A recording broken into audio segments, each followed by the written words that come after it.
মধ্যপ্রাচ্যে মোতায়েন মার্কিন সেনাদের মোবাইল ফোন ব্যবহারের উপর কঠোর বিধিনিষেধ আরোপের প্রস্তুতি চলছে। মূলত সেনাদের স্মার্টফোনে ধারণ করা বিভিন্ন ভিডিও এবং ছবি অনলাইনে ছড়িয়ে পড়ার কারণে এই নিরাপত্তা পদক্ষেপ নেওয়ার কথা ভাবছে মার্কিন সামরিক বাহিনী। বার্তা সংস্থা রয়টার্সের হাতে আসা মার্কিন সেন্ট্রাল কমান্ড সেন্টকমের প্রধান অ্যাডমিরাল ব্র্যাড কুপারের লেখা একটি চিঠি থেকে এই তথ্য জানা গেছে। গত ২৮ জুলাই লেখা ওই চিঠিতে সেনা সদস্যদের অপারেশনাল নিরাপত্তার বিষয়ে আরও অনেক বেশি মনোযোগী হওয়ার কড়া তাগিদ দেওয়া হয়েছে।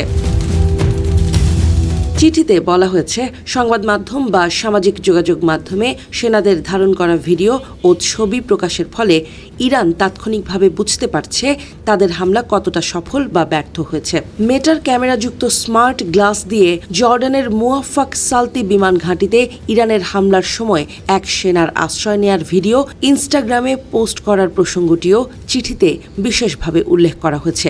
বিষয়টির সঙ্গে জড়িত দুটি সূত্র জানিয়েছে, জর্ডানে অবস্থানরত মার্কিন সেনাদের আগামী কয়েক দিনের মধ্যে তাদের মোবাইল ফোন জমা দেওয়ার নির্দেশ দেয়া হতে পারে। ইরানের ঘন ঘন হামলার শিকার হওয়া দেশগুলোর মধ্যে জর্ডান অন্যতম হওয়ায় সেখানে এই কড়াকড়ি আগে কার্যকর করা হচ্ছে। অপারেশনাল নিরাপত্তার স্বার্থে মধ্যপ্রাচ্যের পুরো অঞ্চলে একই ধরনের ব্যবস্থা নেওয়ার কথা বিবেচনা করছে মার্কিন কর্তৃপক্ষ। তবে সেনাদের ফোন পুরোপুরি জব্দের এই সিদ্ধান্ত এখনও চূড়ান্ত হয়নি এবং বাহিনী ভেদে এর নিয়ম ভিন্ন হতে পারে।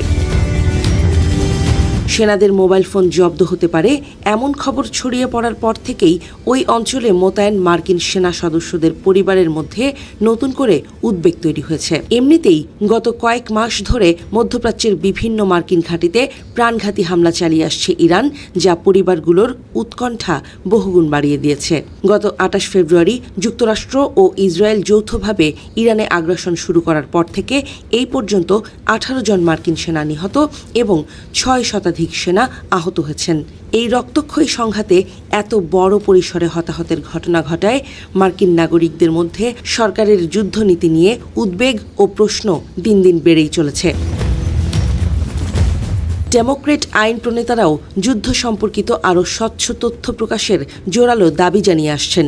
বিশেষ করে ইরানের দক্ষিণাঞ্চলের একটি প্রাথমিক বিদ্যালয়ে মার্কিন হামলায় বহু শিশু ও শিক্ষকদের প্রাণহানির ঘটনা নিয়ে পেন্টাগনের ভূমিকার জবাব চাইছেন তারা। পেন্টাগনের মতে, হামলার স্থান, ক্ষয়ক্ষতির পরিমাণ বা বাংকারে লুকিয়ে থাকার বিস্তারিত বিবরণ প্রকাশ্যে এলে তা শত্রুপক্ষের জন্য বিনামূল্যে যুদ্ধের ক্ষয়ক্ষতি মূল্যায়নের কাজ করে দেয়। আর এই তথ্যগুলো থেকেই ইরান পরবর্তী ও আরও ভয়াবহ হামলা চালানোর পরিকল্পনা করার সুযোগ পেয়ে থাকে।